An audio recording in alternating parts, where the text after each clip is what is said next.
मैं एक सैनिक का बेटा हूँ, किसान का बेटा। सुन लो, हमने पाकिस्तान के 2 टुकड़े किए, आपने क्या किया? पाकिस्तान से मार खाई। अरे सुनिए तो सही, 71 की लड़ाई में, एक मिनट बैठिए, बैठिए नेताजी, क्या बात कर रहे हो आप लोग? आपको कोई नॉलेज नहीं है। 1 लाख की फौज को पकड़ा बांग्लादेश, पाकिस्तान पे जाइए आप, हमने बैठ जाइए आप, आपको कोई नॉलेज नहीं है। हिंदू मुसलमान करते हो, हिंदू मुसलमान करते हो। मराठों की फौज का सेनापति इब्राहिम गांधी था। महाराणा प्रताप की फौज का सेनापति कौन था? हकीम खां सूर, एक मुसलमान था। और अकबर की फौज का सेनापति एक हिंदू था। अगर इतिहास के पीछे जाओगे तो देश के टुकड़े कर लोगे। आपके लिए बोल रहा हूँ कि हिंदू मुसलमान मत करो। हम सब पहले क्या आते हो समझ लो, किताबें पढ़ लो। हरित क्रांति लाके आज इतना अनाज हम पैदा करते हैं हिंदुस्तान के अंदर, वो देन इंदिरा गांधी की है। आरडीओ की स्थापना नेहरू ने की, पोखरण का बम विस्फोट इंदिरा गांधी ने किया, 7th फ्लीट को वापस अमेरिका का इंदिरा गांधी ने भेजा। हमने बोकारो जैसे स्टील प्लांट खोले जहाँ 40,000 लोग नौकरी करते हैं। आपके पास कोई विकास की कोई परिकल्पना नहीं। सिर्फ आपका काम है विरोध करना, सिर्फ आपका काम है देश को बांटना, सिर्फ आपका काम है देश को तोड़ना और भाई को भाई से लड़ाना। हम सब हिंदुस्तानी हैं, हम सब भारतीय हैं, हम भारत के लोग हैं। हजारों नहीं है, 536 ईसा पूर्व भारत पर फारस के राजा दारा फर्स्ट ने आक्रमण किया था। सिंध तक बढ़ पाए थे और हिंदुस्तान की जनता ने मुकाबला करके दारा शिकोह को वापस जाना, दारा फर्स्ट को वापस जाना पड़ा था। उसके बाद भारत पर सिकंदर का आक्रमण हुआ। एकजुट हिंदुस्तान लड़ा। कुछ हमारे अंदर जयचंद भी थे, कुछ आमी जैसे नरेश भी थे, लेकिन पोरुष जैसे मान सम्राट ने उनका मुकाबला किया। एक झेलम, एक छोटा राज्य था पंजाब में, खोखरों से युद्ध करते हुए जब सिकंदर झेलम तक बढ़ा तो बूढ़े पोरुष ने उनका मुकाबला किया और हार हुई। लेकिन भारत के महान सम्राट पोरुष ने एक सम्मानित जिंदगी जीते हुए एक सिकंदर से कहा जो एक राजा का एक सम्मान होता है, उसी तरीके से मेरे साथ बिहेव किया जाए। और सिकंदर को इतनी क्षति पहुंचाई कि सिकंदर सिंध के रास्ते हुए भागते हुए बेबीलोन जाकर उनका वहाँ पर स्वर्गवास हो गया। तो हिंदुस्तान कभी कमज़ोर नहीं रहा। विदेशी आक्रमणकारियों के बाद, यूनानियों के बाद भारत पर शकों के आक्रमण हुए, यूचीज के कुषाणों के आक्रमण हुए, हूणों के आक्रमण हुए, पर्थियन के आक्रमण हुए, मंगोलों के आक्रमण हुए, तुर्कों के आक्रमण हुए। भारत ने हमेशा उनका मुकाबला किया। पूरा भारत एक साथ लड़ा, टुकड़ों में लड़ा, लेकिन हमने हर एक का मुकाबला किया। और जो हूण हम पर विदेशी जाति, जो शक और सितीनियन हिंदुस्तान पर आक्रमणकारी ट्राइब्स थी, वो हिंदुस्तान की भारत माता की गोद में आके भारतीय लोगों में शामिल हो गए।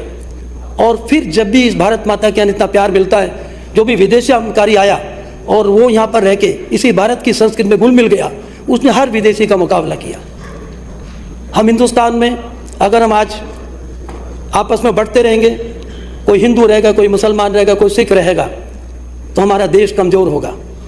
1857 के अंदर मंगल पांडे के नेतृत्व में बैरकपुर की क्रांति और मेरठ की मिटुनी हुई, गदर हुआ। बहादुर शाह जफर के नेतृत्व में, मुसलमान राजा के नेतृत्व में हम सब हिंदुओं ने, बल्लभगढ़ के जाटों ने, दादरी के गुजरों ने और भिवाड़ी के, रेवाड़ी के अहीरों ने मिल के लड़ाई लड़ी। और एक बुड्ढो, भाई ज्ञान सीख लो भाइयों, कुछ सोच लो भारत कैसा बना है। आएंगे हम, सरदार पटेल पे भी आएंगे। भारत बना, हमने लड़ाई लड़ी। बैठो तो सही भाई साहब, अरे थोड़ा देर बैठ लो, ज्ञान ले लो। शक भी हिंदू बन गए, मेरा गोत्र खून है, हम भी हिंदू बन गए, सब शामिल हो गए। आपके लिए बोल रहा हूँ कि हिंदू मुसलमान मत करो। हम सब पहले क्या आते हो समझ लो, किताबें पढ़ लो। आगे 1957 में हम क्रांति में हार गए। सब ने मिलकर देसी रियासतों ने, झांसी की रानी हो, तात्या टोपे हो, राव नार सिंह हो, उमराव सिंह भाटी हो, राव तुलाराम हो, सब ने मिलकर दिल्ली के बूढ़े बहादुर शाह जफर को देश का राजा बना दिया। दिल्ली मुगल सल्तनत सिर्फ दिल्ली शाहजहाँपुर के आसपास थी।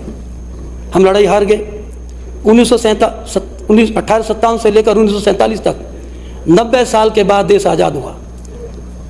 चंद्रशेखर आज़ाद, ऊधम सिंह, भगत सिंह, नेताजी सुभाष चंद्र बोस, लाला लाजपत राय, पंडित राम प्रसाद मिश्र, अशफाक उल्ला खां, सब हिंदुस्तानियों ने मिलकर लड़ाई लड़ी। हिंदू हो, मुसलमान हो, सिख हो, ईसाई हो, राजगुरु सुखदेव, और हिंदुस्तान को आज़ाद कराया।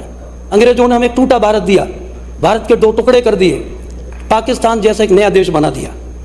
14 अगस्त को देश की जनता की अदला बदली हुई। राज तो बदले लेकिन जनता भी बदली। हिंदू उधर से इधर माइग्रेट हुए और मुसलमान धर्म के नाम पर दो देश बन गए। लेकिन इतना नेतृत्व मजबूत था भारत का कि 3 करोड़ की आबादी को नेहरू जी और सरदार पटेल के नेतृत्व में उनको सही जगह पर बसाया गया और सरदार पटेल ने 600 से ज़्यादा रियासतों को इकट्ठा करके अखंड भारत दिया। वो भी हमारी कांग्रेस पार्टी के अध्यक्ष थे और भारत के पहले गृह मंत्री उप प्रधानमंत्री थे। आप एक मिनट, एक मिनट, आपके पास कोई नेता नहीं। सरदार वल्लभ भाई पटेल ये देश जो दिया है सरदार पटेल ने दिया है। सभापति महोदय, ये मुल्क जो दिया, जो हिंदुस्तान दिया, जो भारत दिया है, ये सरदार पटेल की देन है। सरदार पटेल की वजह से, पंडित जवाहरलाल नेहरू की वजह से देश की तरक्की हुई। एक मिनट, राठौड़ साहब बैठिए।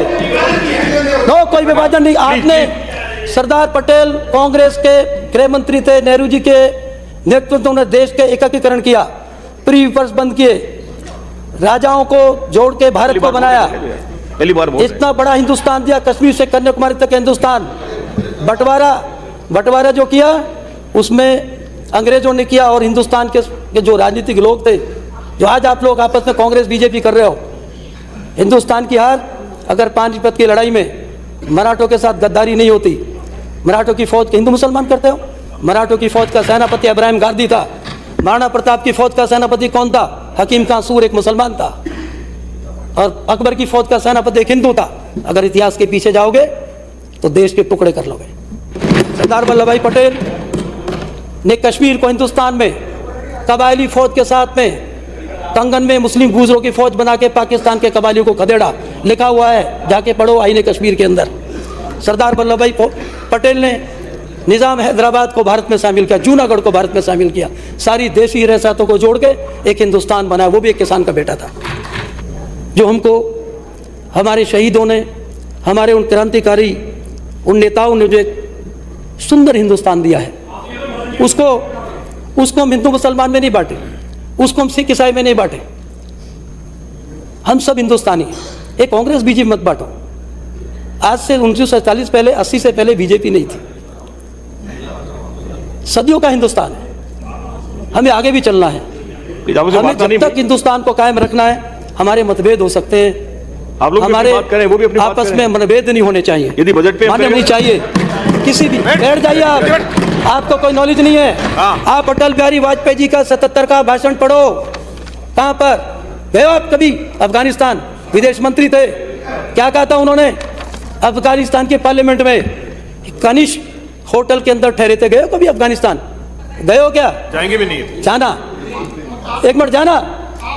अरे अब छोड़िए, आपके मोदी भी जाके आए पाकिस्तान भी, अफगानिस्तान भी, हम भी जाएंगे, आप भी जाओगे, छोड़िए, बातें मत करिए। क्या बोला अटल बिहारी वाजपेयी जी ने? मैं उनकी तारीफ कर रहा हूं, सुनिए तो सही। आप उस पार्टी के मेंबर हो।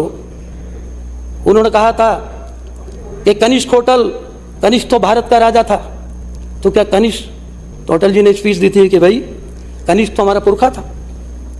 उसकी अटल जी की स्पीच निकाल, स्वर्गीय महान नेता थे अटल बिहारी वाजपेयी जी। कनिष्क अफगानिस्तान का भी पुरखा था, और कनिष्क की राजधानी मथुरा और पुरुषपुर, पेशावर पाकिस्तान में भी। तो कनिष्क की तारीफ की कि हमारे पूर्व के एक थे, धर्म बदल गया तो क्या हो गया, पूर्वज तो हमारे एक ही थे। उसकी भाषण सुना अटल जी का। अटल जी ने, हमने पाकिस्तान के 2 टुकड़े किए, आपने क्या किया?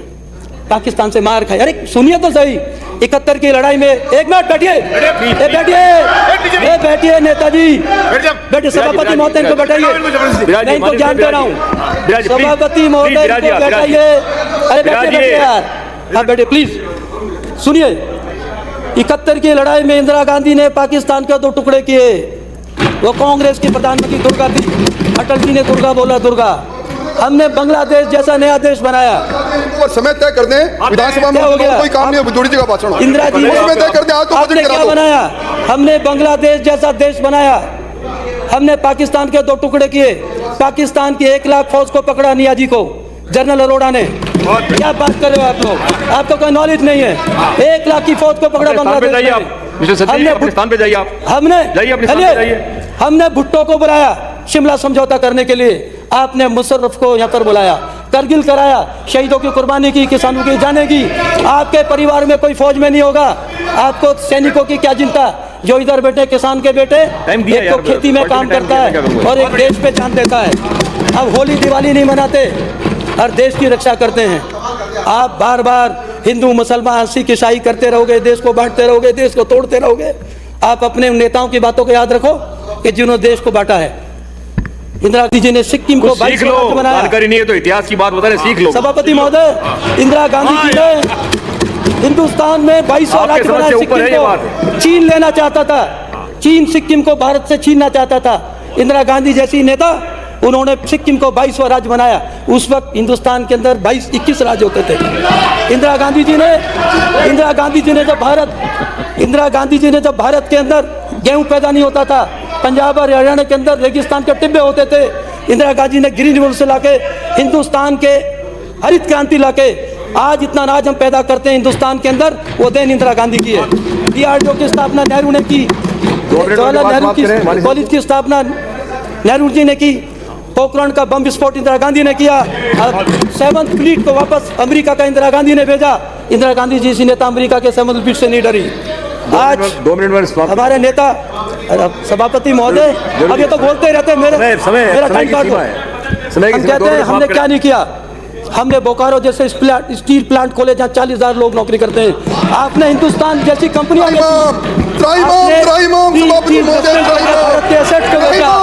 सभापति महोदय, आपके पास कोई जवाब नहीं, आपके पास कोई विकास की कोई परिकल्पना नहीं। सिर्फ आपका काम है विरोध करना, सिर्फ आपका काम है देश को बांटना, सिर्फ आपका काम है देश को तोड़ना और भाई को भाई से लड़ाना। सभापति महोदय, आप इनको याद दिलाओ, आप खड़े हो जाओ। आप सभापति महोदय, आज राहुल गांधी जी ने हिंदू मुसलमान अरे नफरत छोड़ो, अरे भारत को जोड़ो, भारत को जोड़ो, भारत को जोड़ के रखो, प्यार का बात करो। अगर सभापति महोदय, मैं सभापति महोदय जी, 2 मिनट, मैं पहली बार बोल रहा हूँ। सभापति महोदय, भाई साहब, अरे भाई एक मिनट सुन तो लो। आप क्रांतिकारियों का है, मैं एक सैनिक का बेटा हूँ, किसान का बेटा, सुन लो तो यार। ये भी डिस्टर्बेंस हो जाएगा। उनकी तुरबत पे नहीं एक भी दिया जिनके खून से जलते थे चिरागे वतन। उनकी तुरबत पे नहीं एक भी दिया जिनके खून से जलते थे चिरागे वतन। जगमा रहे मकबरे उनके जो बेचा करते थे शहीदों के कफन।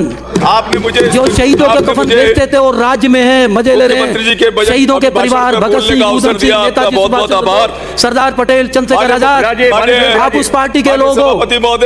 स्टेट के मुख्यमंत्री चंद्रशेखर आजाद जैसे क्रांतिकारी को आतंकवादी बोला, सत्ता की साझेदारी की यूपी के अंदर। कितनी होगा वैसे अभी आप कितनी होगा?